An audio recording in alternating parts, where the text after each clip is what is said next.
epiglottis, ठीक है, present on the opening of the larynx, and it Okay. prevents the entry of food into the trachea. You can see the food is going only and only inside the esophagus. ये जो बाजू का red colour का pipe दिख रहा है वो कौन सा पाइप है? वो अपना विंड पाइप है. Is that very clear to all of you? इसका मतलब क्या है? ये जो epiglottis है वो prevent करता है. It is preventing the entry of food into the respiratory system. Is that very clear? तो pharynx के बारे में मैं क्या बोल सकती हूँ? Pharynx को ही हम लोग कॉमन भाषा में throat बोलते हैं. अब बोलते हो ना मैम मेरा throat दुख रहा है, तो throat is nothing but the pharynx. So ये जो pharynx है, it is a common opening for both our system, अपने digestive system और अपना respiratory system. तो क्योंकि ये common opening है, तो वो जो main जो open part है इस system pharynx का, उसको हम glottis बोलते हैं. glottis के ऊपर एक flap के जैसा structure है जिसको हम epiglottis बोलते हैं. और ये epiglottis बंद हो जाता है जब हम खाना अंदर खाते, मीन्स हम जब हम swallowing करेंगे तब ये epiglottis बंद हो जाएगा, जिससे कि फूड आसानी से इसोफेगस में जा सके, अपने लैरिंग्स में, जिसको हम विंड पाइप बोलते हैं, उसके अंदर ना जा सके. इसीलिए कहा जाता है ना कि खाना खाते वक्त बात नहीं करना चाहिए, क्योंकि अगर आप बात करते रहोगे तो ये epiglottis भी बार बार ओपन हो जाएगा, and there can be a chances that some of the particle can enter into your larynx, which we call as a windpipe. Is that very clear? तो pharynx के बारे में सबको समझ में आ गया है? क्या बताया मैंने? Please note down करो. It is a common passage for food and air. Correct? Then next point आप क्या बताओगे? The opening is called as glottis. Third point क्या बताओगे? Glottis is guarded by flap called epiglottis. फिर next point आप क्या बताओगे? Epiglottis closes during swallowing. Swallowing को हमने क्या word बोला था? Deglutition. मतलब क्या? ये क्या करता है? It is preventing the entry of food into the trachea. Trachea मतलब जो अपना wind pipe है. Is that very clear? Yes. ये जो नीचे वाला पोर्शन है pharynx का, जो नीचे वाला हिस्सा है pharynx का, उसको स्पेसिफिकली ओरोफैरिंक्स बोला जाता है. Please note down. The lower region of pharynx is called as oropharynx. Oro का मतलब क्या होता है? Oral pharynx. Oropharynx, O-R-O-pharynx. And this oropharynx opens into the esophagus. क्या बताया मैंने? Oropharynx opens into the esophagus through gullet. G-U-L-L-E-T. G-U-L-L-E-T. Gullet. Please note down. मैंने एक और चीज आपको बताया जो स्क्रीन पे नहीं है. क्या बताया मैंने? The lower region of pharynx is called as oropharynx. And oropharynx open into esophagus through the gullet. G-U-L-L-E-T. Yes. Now, अब हम esophagus के बारे में जानते हैं. तो esophagus आप देख सकते हो, ये ट्यूब बाजू में आप स्क्रीन पे देख सकते हो. ट्यूब को कैसा दिख रहा है? ये ट्यूब थिन है, पतला है, मस्कुलर ट्यूब है. It is thin muscular tube. तो फर्स्ट पॉइंट आपने लिख लिया. सेकेंड पॉइंट आप क्या बताओगे? कितना बड़ा होता है? It is about 30 centimetre long. और आपके टेक्स्ट बुक में जो दिया गया है पीडीएफ में आप देखोगे तो उसमें कम से कम अप्रोक्सीमेटली 25 सेंटीमीटर दिया है. तो you can say that it is about 25 to 30 centimetre long tube. ठीक है. अच्छा, अपना जो इसोफेगस है उसके अंदर क्या प्रेजेंट है? दो टाइप के मसल्स प्रेजेंट होते हैं. This is something extra I'm telling you. इसके अंदर दो टाइप के मसल्स प्रेजेंट होते हैं. They are circular muscles and the longitudinal muscles. Circular muscles and longitudinal muscle. ये सर्कुलर और लॉन्जिट्यूडनल मसल मदद करते हैं इसोफेगस में for the peristaltic movement. Now what do you mean by peristaltic movement? Again bio में जहां कहीं पे भी पेरिस्टालिटिक मूवमेंट का वर्ड का जिक्र होगा, उसका मतलब होता है rhythmic contraction and relaxation. Contraction and relaxation, हाँ, ये जो प्रोसेस है इसको बोला जाता है पेरिस्टालिटिक मूवमेंट या फिर पेरिस्टालिसिस भी बोला जाता है. Is that very clear? So क्या बताया मैंने इसोफेगस के बारे में? It is thin muscular tube about 25 to 30 centimeter long. It is made up of longitudinal and circular muscles which helps in peristaltic movement. इतना ठीक है? अब आप स्क्रीन पे आओ, और क्या एक्स्ट्रा दिया है स्क्रीन पे? सो इट इज कंडक्टिंग. कंडक्ट का मतलब बायो में होता है passing on. So it conducts the food into the stomach. यहाँ से फूड कहाँ जाएगा? अपने सैक के जैसा स्ट्रक्चर में, और ये सैक के जैसा स्ट्रक्चर को हम क्या बोलते हैं? स्टमक बोलते हैं. एक और चीज देखो स्क्रीन पे क्या दिया है. The posterior. बायो में जब भी आप पोस्टीरियर बोलोगे तो नीचे का हिस्सा, एंटीरियर बोलोगे तो ऊपर का हिस्सा. तो यहाँ पे पोस्टीरियर रीजन मतलब वो हिस्सा हो गया इसोफेगस का जो स्टमक में एंटर कर रहा है. So the posterior region, at the posterior region, there is a ring of muscles. You can see over here, ring of muscle. You can see the cursor. And this ring of muscle is called as esophageal sphincter. Again, bio का language है. जहां पे भी word sphincter होगा, वो कैसे काम करेगा? कॉक के जैसा काम करेगा. Like a cock. जैसे आपके घर में कॉक होता है या टैप होता है. टैप कैसा हो सकता है? वो बंद हो सकता है और खुल सकता है, तो मतलब ऑन ऑफ हो सकता है. तो जहां पे भी स्फिंक्टर होगा वहां पे ऑन एंड ऑफ मैकेनिज्म होगा. या फिर आप बोल सकते हो, to be very specific, open and close. ठीक है? सो at the end of the esophagus we can see that there is a presence of a sphincter. क्योंकि वो esophagus का sphincter है इसलिए हमने इसका नाम क्या दिया? esophageal sphincter. ये क्या काम करता है? It controls the opening of esophagus into the stomach. Yes, ये esophagus के opening को control करता है कि जब खाना यहाँ पे ज्यादा हो गया है तो ये स्फिंक्टर ओपन होगा और धीरे से फूड को स्टमक में डाला जाता है. Is that very clear to all of you about esophagus? I am repeating all the points for esophagus once again. क्या बताया मैंने? It is a thin muscular tube. First point. Second point क्या बताओगे? It is approximately 25 to 30 centimeter long. Third point क्या बताया मैंने? It is made up of longitudinal and circular muscles. जैसे आप मसल्स के बारे में बोलोगे तो उसका काम भी बताओगे. Which helps in peristalsis या फिर peristaltic movement. पेरिस्टालिसिस का मतलब क्या होता है? Rhythmic contraction and relaxation. ठीक है? और एक चीज आप क्या बता सकते हो कि इसोफेगस के अंदर म्यूकस का लाइनिंग होता है. म्यूकस सी अपने पूरे डाइजेस्टिव सिस्टम में ना म्यूकस प्रेजेंट होता है.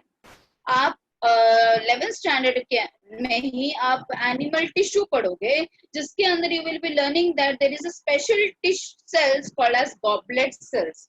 ये जो गॉबलेट सेल्स होते हैं ना, ये स्टिकी सब्सटेंस सिक्रीट करते हैं जिसको हम म्यूकस बोलते हैं. तो ये जो म्यूकस है ना ऑलमोस्ट हमारे बहुत सारे सिस्टम में प्रेजेंट है. अपने डाइजेस्टिव सिस्टम में है, अपने रेस्पिरेटरी सिस्टम में है, अपने यूरिनरी सिस्टम में है, रिप्रोडक्टिव सिस्टम में है. तो almost all system is been lined by this mucus membrane. तो इसका काम क्या है? म्यूकस का काम क्या होता है कहीं पे भी? For a proper lubrication. Lubrication का काम करता है. हाँ, अच्छे से पास ऑन होने के लिए मदद करता है. फ्रिक्शन को अवॉइड करता है, या फिर मैं बोल सकती हूँ कि लुब्रिकेशन में मदद करता है. ठीक है? Yes, easy passage. लुब्रिकेशन आपको और समझना है तो I can say that easy passage of the food. ठीक है? चलो, now let us move on to the next part that is a stomach. सो आप स्टमक के बारे में आप देख सकते हो सबसे पहले स्क्रीन के ऊपर, तो आपको कुछ ये जे के जैसा दिखेगा। रफली आई can say that it is a J shaped organ. First point हो गया, लिख के क्या बताओगे स्टमक के बारे में? It is a J shaped organ. कैसा है? Muscular sac like structure.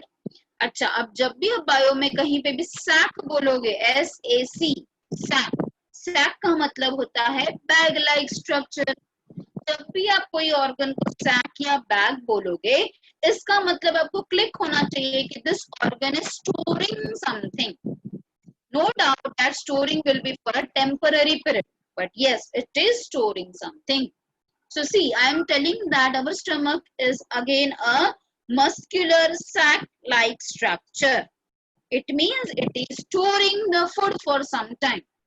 How much time?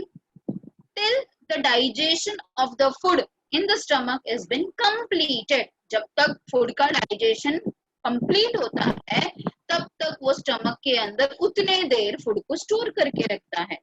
इसीलिए हम बोल रहे हैं कि stomach is a muscular sac like structure.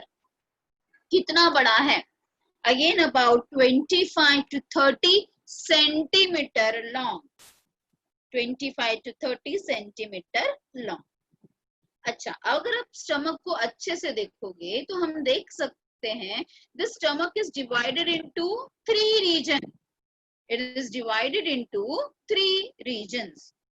Upper region, ऊपर का हिस्सा, middle region and lower region. Yes, upper region, middle region and the lower region. Yes, is that very clear? Now, if we talk about this, so the regions name are, they are cardiac, and lower region is called as the, upper region is called as the cardiac and lower region is called as the pyloric.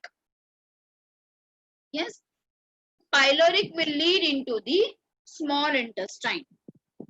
यहाँ से क्या start हो रहा है? ये यहाँ से small intestine start हो रहा है, तो पाइलोरिक से स्मॉल इंटेस्टाइन स्टार्ट होता है। और ये जो ऊपर का हिस्सा है that is the cardiac region, and बीच वाला हिस्सा जो है ये पूरा that is called as a fundus region. Is it very clear? So cardiac is the first part, fundus is the I can say this whole region is the fundus region, and the last part is the pyloric region. Very clear? अच्छा, again ये जो first part है जहाँ पे oesophagus open हो रहा है, यहाँ पे भी स्फिंक्टर पाया जाता है। तो ये स्फिंक्टर को, यहाँ पे इसोफेजियल स्फिंक्टर तो है ही, साथ में एक और स्फिंक्टर होता है जिसको हम बोलेंगे कार्डियक स्फिंक्टर। ये कार्डियक स्फिंक्टर क्या काम करेगा?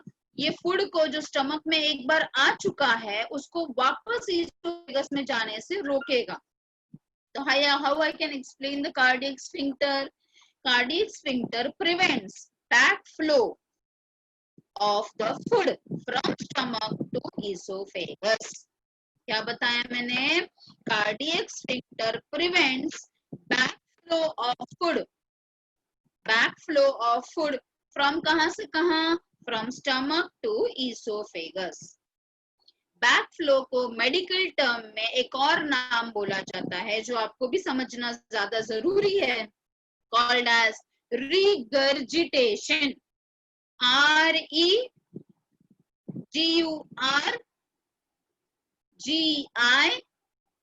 REGURGITATION। रिगर्जिटेशन का मतलब भी होता है बैकफ्लो। रिगर्जिटेशन का मतलब होता है बैकफ्लो। सो मैं वापस रिपीट कर रही हूँ, अपना जो स्टमक है वो भी 3 पार्ट में डिवाइडेड है। जो फर्स्ट पार्ट है उसको हम कार्डियक बोलते हैं, या कार्डिया भी बोल सकते हो आप, कार्डिया भी बोल सकते हो। Then the dome shaped region is called as the fundus, and the last part is called as the, ये जो लार्ज पार्ट है this is the body, and the last part is called as a pylorus, या फिर pyloric भी बोल सकते हो आप, पाइलोरस और pyloric. So this is cardiac, fundus, body and pyloric. Cardiac, fundus, body and pyloric. Cardiac में मैंने आपको बताया कार्डियक स्फिंक्टर प्रेजेंट है which will prevent the backflow or the regurgitation of food from stomach to the esophagus. Similarly, you can see a sphincter which is present in the pyloric region also. Pyloric region में भी हमें एक sphincter नजर आ रहा है, उसका भी नाम क्या हम देंगे, pyloric sphincter. ये भी क्या काम करेगा, ये भी it will regulate the flow of food from stomach to the small intestine. This sphincter will regulate the flow of food from stomach to the small intestine. मतलब जब तक जितना डाइजेशन स्टमक में होना चाहिए उतना डाइजेशन हुए बिना ये स्फिंक्टर ओपन नहीं होगा. जैसे ही ये स्टमक वाला डाइजेशन पूरा हो जाएगा फूड का, हाँ, ये स्फिंक्टर ओपन होगा और फूड को तब एंट्री मिलेगी इनटू द स्मॉल इंटेस्टाइन. ठीक है, स्टमक में किस चीज का डाइजेशन होता है ये सब आपको पढ़ना है डिटेल में in the proceeding part of the lesson. Is that very clear? Stomach के अंदर ही गैस्ट्रिक ग्लैंड होता है जो कि गैस्ट्रिक जूस बनाता है. जो फूड हम खाते हैं वो गैस्ट्रिक जूस से मिक्स होगा और बहुत सारे रिएक्शंस होंगे. That all reactions I will tell you in the proceeding part of the lesson. We are just learning about the structure of the organ now. So, pyloric part of stomach से क्या होता है? It will lead to the small intestine. Yes, and the inner wall of the stomach bears longitudinal folds. Yes, ये याद रखो. देखो आपको दिख रहा है ये जो साइड है, साइड वॉल्स है, आप देख सकते हो ऐसे ऊपर नीचे लॉन्जिट्यूडिनल फोल्ड्स नजर आ रहे हैं पूरे लाइनिंग्स में, जिसको बोला जाता है rugae. Yes, the inner wall of stomach has longitudinal folds. बहुत सारे फोल्ड्स नजर आ रहे हैं हमें, जिसे क्या बोला जाता है, रुएज. तो स्टमक के बारे में हमने क्या क्या पढ़ा, just see whether you have noted all the points. आपने पहले पढ़ा स्टमक के बारे में कि it is a J shaped organ. Second point आपने पढ़ा कि it is a muscular sac like structure. Third point आपने पढ़ा कि it is 25 to 30 centimetre long. It is divided into many regions. The upper region is called as cardia और cardiac. Next region which is dome shape, ये जो ऐसा दिख रहा है ऊपर ऐसा डोम शेप रीजन, इसको हम फंडस बोलते हैं. फिर ये जो नीचे का हिस्सा है इसे बॉडी बोलते हैं, और जो लास्ट पार्ट है उसे पाइलोरिक या फिर पाइलोरस बोलते हैं. फिर हमने क्या पढ़ा कि कार्डियक के अंदर, कार्डियक रीजन जो है स्टमक का, उसमें एक स्फिंक्टर प्रेजेंट है जिसका नाम है cardiac sphincter. What is the function of this cardiac sphincter? It will prevent the backflow or regurgitation of food from stomach to the esophagus. Similarly, we can see a sphincter in the pyloric region or the pylorus region called as pyloric sphincter. ये क्या काम करता है? It regulates the flow of food from stomach to the small intestine. It regulates, pyloric sphincter क्या करता है? It regulates the flow of food from stomach to the small intestine. क्योंकि हमने बोला कि स्टमक अपना सैक जैसा स्ट्रक्चर है, तो yes it stores the food. But कैसे करता है? Temporary stores the food. और उसके स्टोरिंग की वजह से हमें जो एक फीलिंग होता है ना, सैटिटी का फीलिंग होता है. What do you mean by satiety का फीलिंग? सैटिटी का फीलिंग का मतलब होता है फीलिंग ऑफ फुलनेस. जैसे आपने बहुत खाया और आपको ऐसा लगता है नहीं अब मेरा पेट भर गया. तो पेट भर गया तो हम कैसे बोलेंगे मेडिकल टर्म में या बायो टर्म में? Feeling of satiety, SATIETY. क्योंकि अपना स्टमक सैक के जैसा है, जब वो पूरी तरह से फिलअप हो जाता है तो हमें ये फीलिंग ऑफ सैटिटी आ जाती है कि अब हमारा पेट भर चुका है. ठीक है, स्टमक के अंदर क्या होता है, कौन से प्रोसेस होते हैं, ये हम पढ़ेंगे डिटेल में afterwards.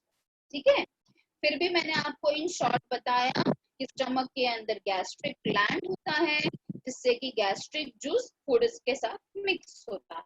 Is that very clear to all of you? चलो अब हम आगे चलते हैं. We come to the next part, that is the small intestine. कहने के लिए ये स्मॉल इंटेस्टाइन है, पर है ये लॉन्ग इंटेस्टाइन। ऐसे क्यों बोल रही हूं मैं? क्यों स्मॉल क्यों बोला जा रहा है? क्योंकि उसका डायमीटर छोटा है, पर वो है काफी लंबा। उसका डायमीटर कितना है आप स्क्रीन पे देख सकते हो। It is just about 2.5 centimetre broad. बस इतना सा ही ब्रॉड है, 2.5 सेंटीमीटर ब्रॉड है, पर लंबा देखो कितना है, 7 मीटर।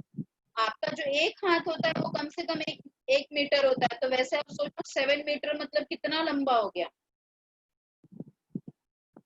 तो 6 to 7 मीटर का जो इतना बड़ा सा लॉन्ग इंटेस्टाइन है, और वो इतने से छोटे से एब्डोमेन रीजन में प्रेजेंट है, तो obviously you can see the diagram, it is highly coiled. अच्छी तरह से कॉइल्ड है, पूरा का पूरा कॉइल्ड करके रखा हुआ है अपने एब्डोमेन कैविटी के अंदर। अच्छा, अब ये जो कॉइल है, ये देखो इतना सारा जो ऐसे कॉइल करके रखा हुआ है ये स्मॉल इंटेस्टाइन के अंदर, ये कॉइल कभी खुलते नहीं है। जब आप कोई भी स्ट्रेचिंग एक्सरसाइज कर रहे हो तो क्या ऐसा होता है वो कॉइल खुल गया, बड़ा हो गया, फिर कॉइल जब आप बैठे हो झुक रहे हो तो कॉइल छोटा हो गया, ऐसा कभी होता है? ऐसा कभी नहीं होता। क्यों नहीं होता? बिकॉज ये जितने भी कॉइल्स हैं, हाँ ये जो कॉइल्स है, जो ट्यूब्स है, ये जितने भी ट्यूब है कॉइल्स है, they are held together. Very important point which can be asked for MCQ. So these coils are held together by a connective tissue called as mesenteries. Please note down. क्या बोला मैंने? The coils of small intestine are held together by mesenteries. MESENTERIES. I am repeating it once again. MESENTERIES.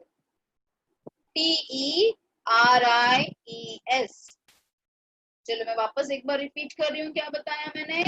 I've told you small intestine is a long intestine. कितना long है? About 6 to 7 meters long है। सो इतना बड़ा जो long tube है, ये अपने छोटे से इतने से एब्डोमिनल कैविटी में प्रेजेंट है। So it should be coiled. So yes, you can see in the diagram it is highly coiled. These coils are held together by connective tissue and that connective tissue का name is mesenteries. ठीक है? Is that very clear? अच्छा, अब ये जो small intestine है, आप देख सकते हो डायग्राम में लेबलिंग दिया गया है यहाँ पर। ये जो स्मॉल इंटेस्टाइन है, ये भी 3 रीजन में डिवाइडेड है। जो पार्ट स्टमक से निकल रहा है बाहर, स्टमक से जो बाहर निकल रहा है और वो एक यू शेप स्ट्रक्चर बना रहा है, यू शेप स्ट्रक्चर बना रहा है। जो सबसे पहला पार्ट है, यू शेप बोल सकते हो या फिर आप सी शेप भी बोल सकते हो। आपके टेक्स्ट बुक में यू शेप दिया है, but it can be also told as C, क्योंकि वो एक्चुअली सी दिख रहा है, बट अगर आप इस साइड से देखोगे तो आपको वो यू भी नजर आएगा। तो शेप डजंट मैटर, उसका काम मैटर करता है।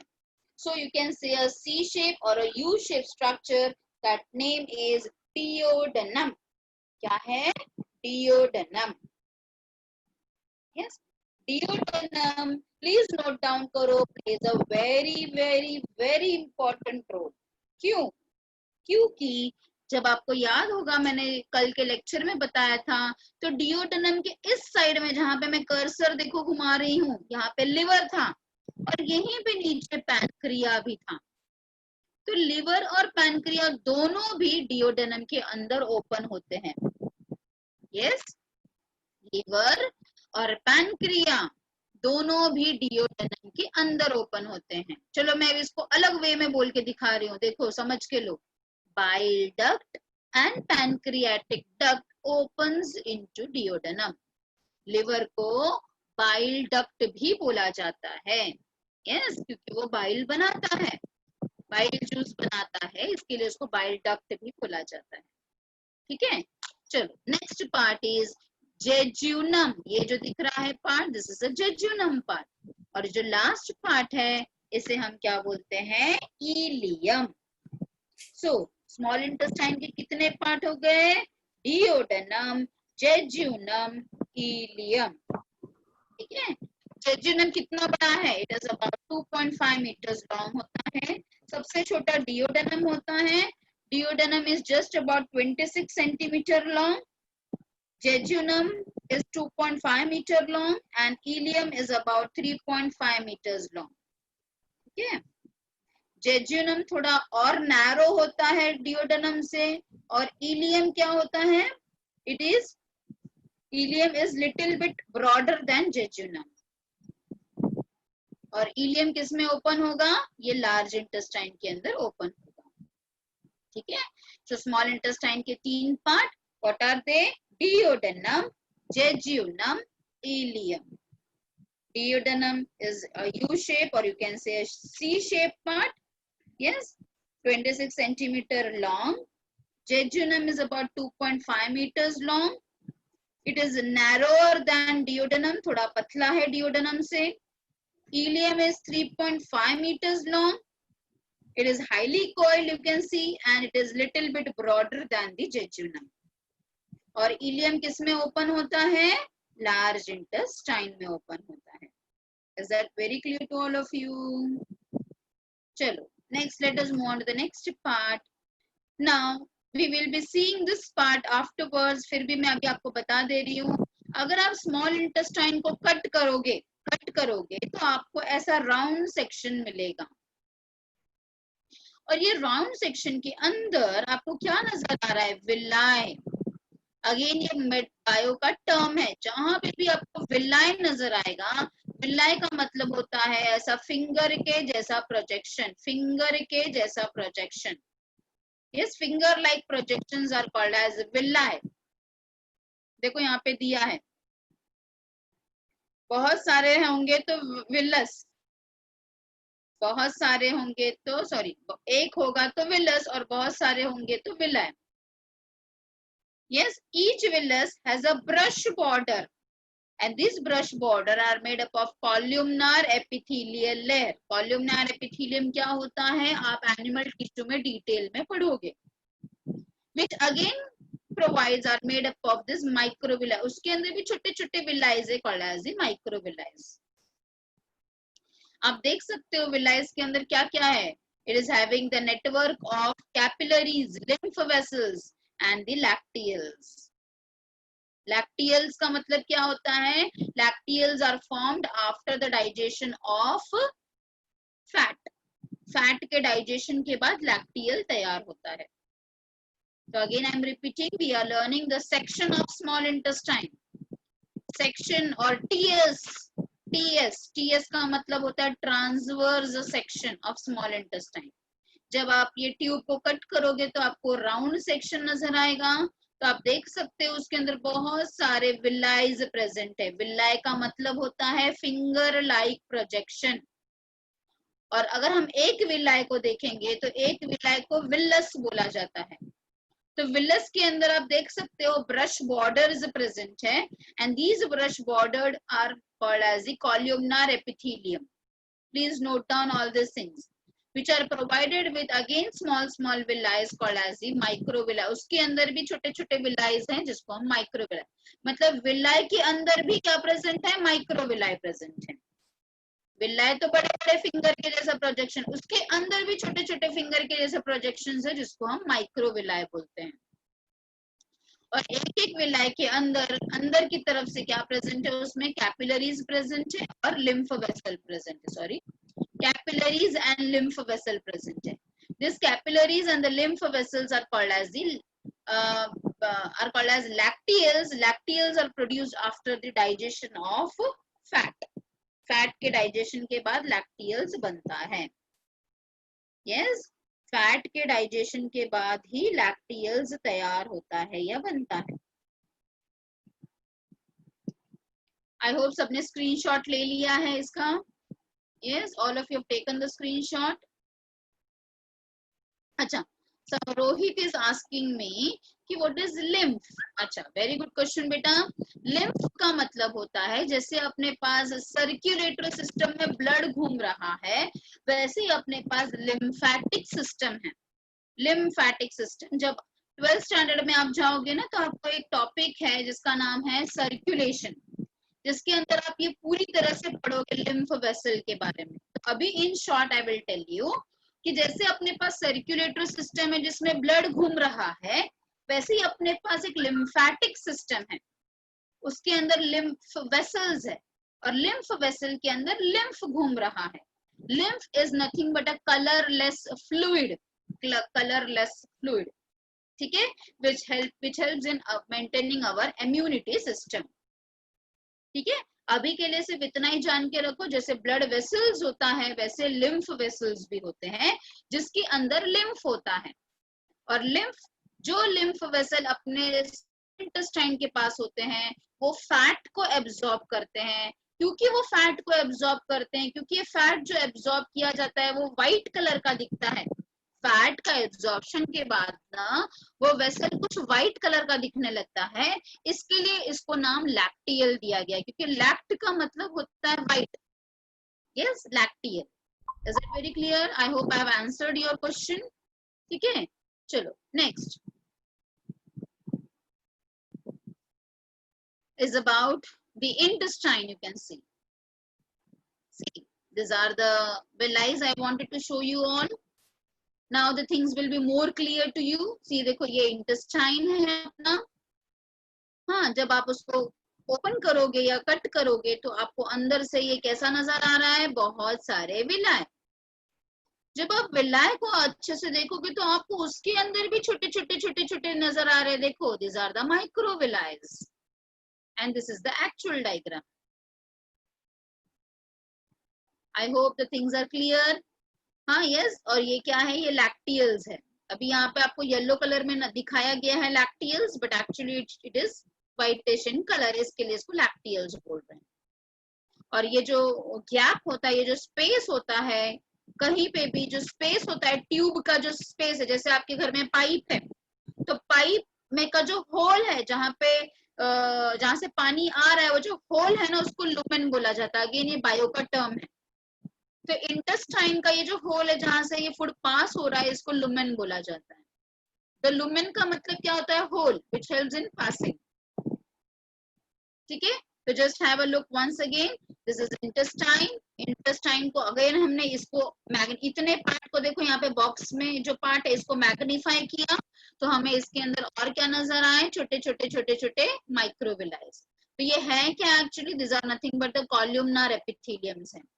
इसके अंदर हमें ब्लड वेसल्स, कैपिलरीज दिख रहे हैं, आपको लैक्टियल्स दिख रहा है, लिम्फ वेसल्स दिख रहे हैं, and this is actual diagram, ठीक है। टेक्स्ट बुक में भी आप पीडीएफ देखोगे ना तो आपको है, पर वो डायग्राम आपको समझना बहुत डिफिकल्ट हो जाता है, इसीलिए मैंने आपको ये डायग्राम से समझाया है, ठीक है।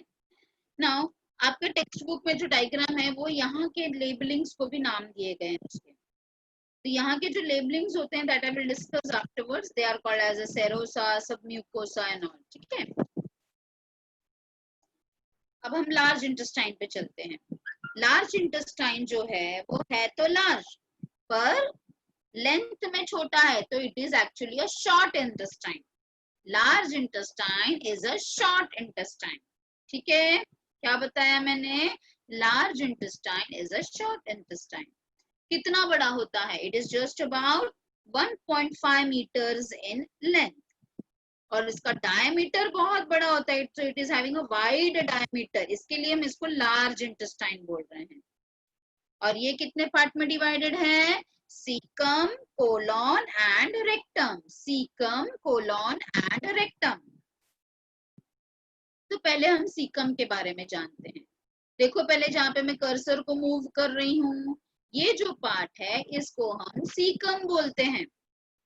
अच्छा, ये सीकम में आप देख सकते हो कि एक कुछ तो भी हमें आउटग्रोथ नजर आ रहा है, वर्मी फॉर्म स्ट्रक्चर नजर आ रहा है। वर्मी फॉर्म का मतलब क्या होता है, वर्मी का मतलब होता है अर्थवर्म के जैसा, तो अर्थवर्म जैसा एक स्ट्रक्चर नजर आ रहा है हमें यहाँ पे। वर्मी फॉर्म मीन्स कीड़े, एक वर्म के जैसा स्ट्रक्चर नजर आ रहा है, और ये जो वर्म के जैसा स्ट्रक्चर दिख रहा है इसका नाम है appendix.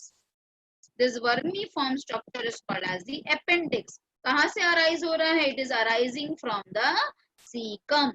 So appendix is a vermiform structure which arises from the cecum. चलो थोड़ा सा अपेंडिक्स के बारे में जानते हैं. तो appendix, you know that it is a vestigial organ. Vestigial organ का मतलब क्या होता है? ऐसा ऑर्गन जिसका अब फंक्शन नहीं रह गया है. yes, you can say it's a useless organ. but yes, vestigial तो है, but it shows evolution. Evolution बताता है. जैसे अभी भी हमारे पास टेल बोन है. ये टेल बोन हमें क्या बताता है? कि we are evolved from monkeys. Correct है कि नहीं? वैसे ही ये जो वर्मी फॉर्म अपेंडिक्स हमें नजर आ रहा है वो भी इवोल्यूशन बता रहा है कि हम जो है हर्बीवरस एनिमल से इवॉल्व हुए हैं. कहाँ से हुए हैं? Herbivores animal. हर्बीवरस मतलब क्या होता है? जो प्लांट्स खाते हैं उसको हर्बीवरस बोलते हैं. So we are evolved from herbivorous animal.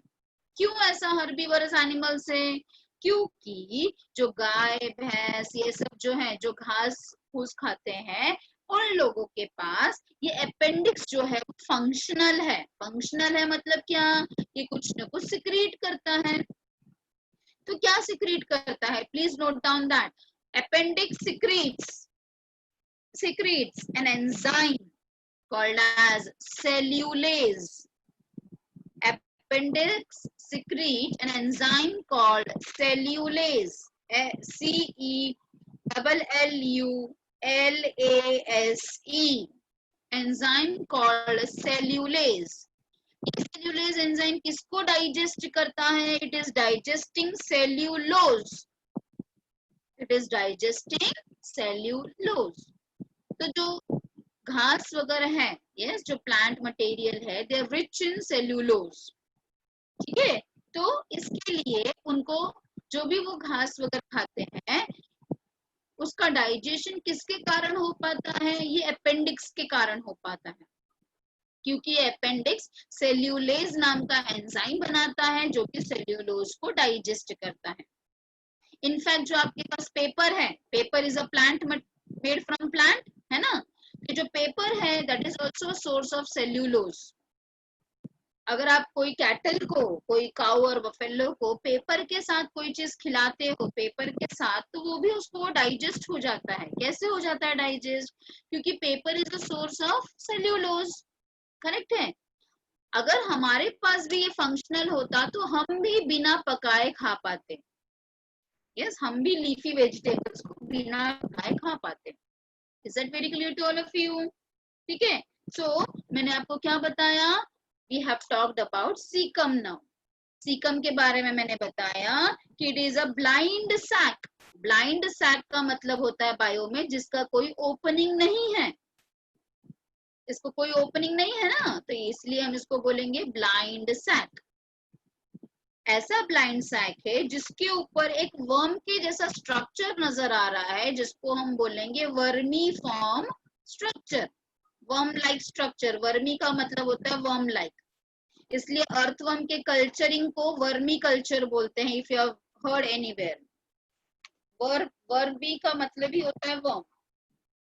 तो आप देख सकते हो स्क्रीन पे एक वर्मी फॉर्म स्ट्रक्चर प्रेजेंट है. This is called as appendix. This appendix is a vestigial organ in human being and it is functional in herbivorous animal for the digestion of cellulose. Yes, is that very clear to all of you? Next is the colon now. ये जो colon है वो tube के जैसा structure है. Again ये जो colon है वो 3 पार्ट में डिवाइडेड हो गया है. जो कोलॉन ऊपर की तरफ जा रहा है उसको हमने नाम दे दिया असेंडिंग कोलॉन. जो हॉरिजॉन्टल रन हो रहा है उसको हमने नाम दे दिया ट्रांसवर्स कोलॉन. और जो नीचे की तरफ आ रहा है उसको हमने नाम दे दिया descending colon. So colon is a tube like structure again divided into 3 parts as the ascending colon, transverse colon and the descending colon. Is that very clear? अच्छा, तो ये colon has Again it is lined by the mucus cell. Mucus cell तो रहेगा इसके अंदर. Where this colon is opening, this colon is opening inside the rectum. Or to be very specific, the pelvic colon is opening into a rectum. Rectum क्या है? It is a, again, it is a sac-like structure. You can see, wherein the temporary storage of undigested waste material take place. यहाँ पे भी temporary storage होता है, पर किसका होता है टेम्पररी स्टोरेज? फीसिस का होता है. फीसिस को हम क्या बोलते हैं? अनडाइजेस्टेड वेस्ट मटेरियल बोलते हैं. And then rectum will open into the anus, और एनस से हम क्या करेंगे? ईजेशन करेंगे और डेफिकेशन करते हैं. अगेन एनस में भी एनल स्फिंक्टर होता है, which opens and closes. So anal sphincter is again voluntary control, है ना? Voluntary control है, इसलिए आप अपने defecation को थोड़ी देर के लिए control कर सकते हो. It can be controlled by your own wish. So it is a voluntary control. Yes, is that very clear to all of you? सबको समझ में आया इतना part? Yes. तो क्या बताया मैंने? This is the actual, this one. Vermiform appendix. Now, अगर हम large intestine के बारे में और अच्छे से बात करेंगे, तो in some herbivorous, large intestine consists of, as I've told you, cellulose digesting bacteria are also present. In herbivorous animal, cellulose digesting bacteria are present, and again anus has been guarded by the anal sphincter, which is a voluntary control. Very clear to all of you? आप जैसे जैसे हम आगे पढ़ेंगे तो आपको समझ में आएगा कि हमारे भी लार्ज इंटेस्टाइन में कुछ अच्छे वाले बैक्टीरियाज रहते हैं जो हमारे डाइजेशन में मदद करते हैं. Is that very clear? तो चलो एक बार वापस देखो हमने क्या क्या पढ़ा आज. We have started with the pharynx. Pharynx से स्टार्ट किया. हमने बताया pharynx is a common system between the digestive, it is a common opening between the digestive and the respiratory system बताया हमने. Then yes, Riddhi is asking me about the hepatic portal vein. Yes, you will be learning beta all these things, but that is not a part of this lesson. You will be learning in the excretion lesson. That time I will teach you what is hepatic portal vein. But no doubt, in short, I will explain you what is this hepatic portal vein now also. In detail, I will be teaching you in the other lesson. चलो बताऊंगी मैं आपको वो. So it is pharynx के बारे में मैंने बताया कि it is a common passage for digestive and respiratory system. Opening को glottis बोलते हैं. Glottis has been guarded by epiglottis, and epiglottis is preventing the entry of food into the trachea, that is the windpipe. फिर हमने esophagus, आपने देखा ये video कैसे prevent कर रहा है वो. Then we have learned about the esophagus. Oesophagus में हमने पढ़ा कि ये थिन है, मस्कुलर है, इसमें सर्कुलर एंड लॉन्जिट्यूडनल मसल है, which helps in peristalsis, that is the rhythmic contraction and relaxation. You have learned. You have seen that it is guarded by the esophageal sphincter. Then we have come to about the stomach. For stomach, we have seen that it is J-shaped organ divided into many regions. The upper part cardiac, the dome-shaped fundus. This is the body, and the last part is pyloric, which enters into the, or which opens into the small intestine. The first and the last part are being guarded by sphincter called as cardiac sphincter and pyloric sphincter respectively. The cardiac sphincter will prevent regurgitation or backflow, and the pyloric sphincter will regulate the flow into the small intestine. There are small folds present in the stomach which are called as a rouage. Then we have talked about the small intestine. We have said that our we have talked about the small intestine. We said that the small intestine is actually a long intestine which is divided into three regions as the duodenum, jejunum and ileum. As I've told you, it is very long, so the coils are held together by mesenteries. I've told you about the mesenteries too. Then we have seen the section of small intestine. We have seen that it shows many villi. Again, each one is called as a villus, which is provided with the blood vessels as well as the lymph vessels. From here, I think so Riddhi was asking me about this hepatic portal vein. I will tell you better now. See, this was the lumen. Let me clear whatever I have taught you. This is the lumen through which the food is passing through. Then, when we have taken the section, the intestine section, that time we have seen each part. If we take this much portion, we can see that this villi is again made up of columnar epithelium. This long, tall cells are called as a columnar epithelium. Again, this columnar epithelium, you can see that again it is made up of small villi called as a microvilli. This microvilli always helps in increasing the surface area. जहां पे भी microvilli होंगे, याद रखो, वो भी लिख लो अपने बुक में. Microvilli increases the surface area for absorption. क्या बताया मैंने?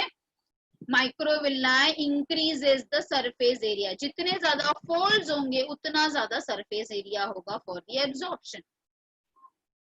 We know that अपने small intestine में almost all digestion हो जाता है, पूरी तरह से digestion complete हो जाता है, इसीलिए यहाँ पे ज्यादा microvilli होते हैं. चलो, I will give you the answer for this hepatic portal vein. पहले देखो, नाम से ही आप खुद समझ जाओगे इसका मतलब. हेपैटिक का मतलब होता है लिवर. हेपैटिक का मतलब होता है लिवर. और पोर्ट का मतलब क्या होता है? आपने ज्योग्राफी में बहुत बार पढ़ा है पोर्ट. पोर्ट का मतलब है दो जगह का एक कॉमन पॉइंट को हम पोर्ट बोलते हैं. सो हेपैटिक पोर्टल वेन, ये अपने ह्यूमन बीइंग में एक एक्स्ट्रा वेन है which is coming from the intestine. You can see that it is originating from the small intestine and this is going directly to our liver. अपने liver की तरफ जा रहा है. इसका मतलब क्या है? मैंने आपको कल प्रोसेस बताया था कि जो फूड है, फूड का डाइजेशन होने के बाद वो ब्लड में जाता है. मैंने आपको बताया था, जिसको हम एब्जॉर्प्शन बोलते हैं, है ना. मैंने आपको क्या बोला था कि स्मॉल इंटेस्टाइन में जो पूरी तरह से फूड का डाइजेशन हो जाता है, पूरी की पूरी तरह से फूड सिंपल फॉर्म में आ जाता है, तब उसको एब्जॉर्ब किया जाता है बाय द ब्लड. बट यहाँ पे मैं बोल रही हूँ कि जो ये ब्लड है, वो ब्लड, कौन सा ब्लड उसको एब्जॉर्ब करता है? तो उसको हेपैटिक पोर्टल वेन एब्जॉर्ब करता है. क्यों? क्योंकि वो लिवर के पास पहले लेके जाता है. इसका मतलब क्या है? स्मॉल इंटेस्टाइन से जो एब्जॉर्ब किया हुआ सिंपल फूड है, वो सबसे पहले पोर्ट में जाता है. और ये पोर्ट कौन है? लिवर एक पोर्ट है. क्यों लिवर में जाता है? क्योंकि आप पढ़ोगे इस लेसन में कि liver is a store house for the glycogen. Glucose is been converted into glycogen. This is the बहुत ज्यादा डिटेल में है. Actually it is a very big thing to tell you. बहुत ज्यादा इसके अंदर बोलने के लिए है, बट अभी के लिए आप इतना ही समझ के रखो कि hepatic portal vein is a when which is originating from small intestine and leading to the liver, and therefore it is called as a hepatic portal vein. As on when it is required, I will surely explain you about this system also. Okay. Then we have learned about the large intestine in detail. For large intestine we have seen that भले वो large है, उसका diameter large है, पर वो है बहुत ही छोटा. So large intestine is the short intestine. Again, it is made up of cecum, colon and the rectum. Cecum के बारे में what we have talked, it is a blind pouch made up of a vermiform structure called as appendix. This appendix is vestigial in case of human being, and it is showing the evolution that we all have evolved from the herbivorous animal. Then we have talked about the colon. Colon is again divided into three regions as ascending colon, transverse colon and the descending colon.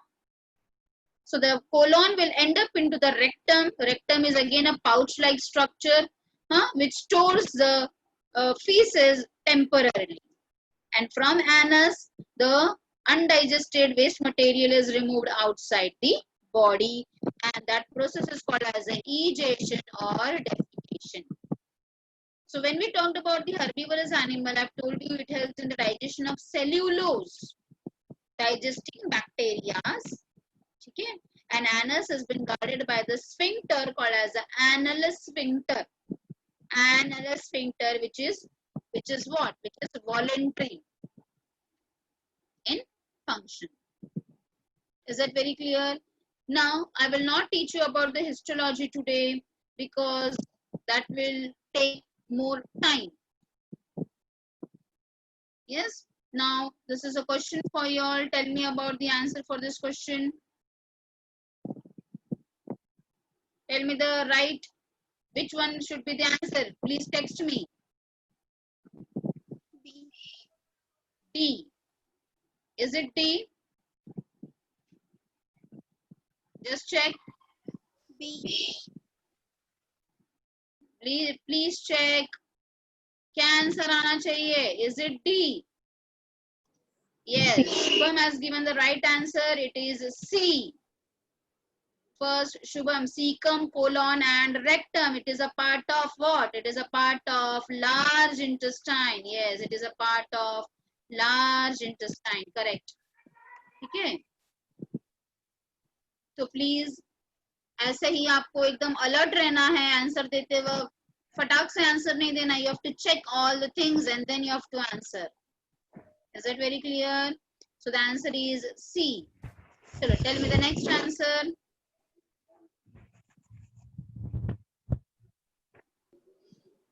Tell me the answer. What is the longitudinal folds present? Yes, answer is D. Many have given the right answer. Shabash. It is ruwage. So longitudinal folds which are present in the stomach is called as a ruwage. Correct. Next question. Thecodont का मतलब क्या है? Yes. So very first answer was given by. आप इतना फटाफट देते जा रहे हो कि I'm not able to read their name also. So right answer is A. The teeth are fixed in the jaw socket. Very good. Shabash. So tell me the answer for the same. Permanent teeth का dental formula क्या होना चाहिए? Yes, the answer is B. Very good. Very good. Shabash. Answer is B.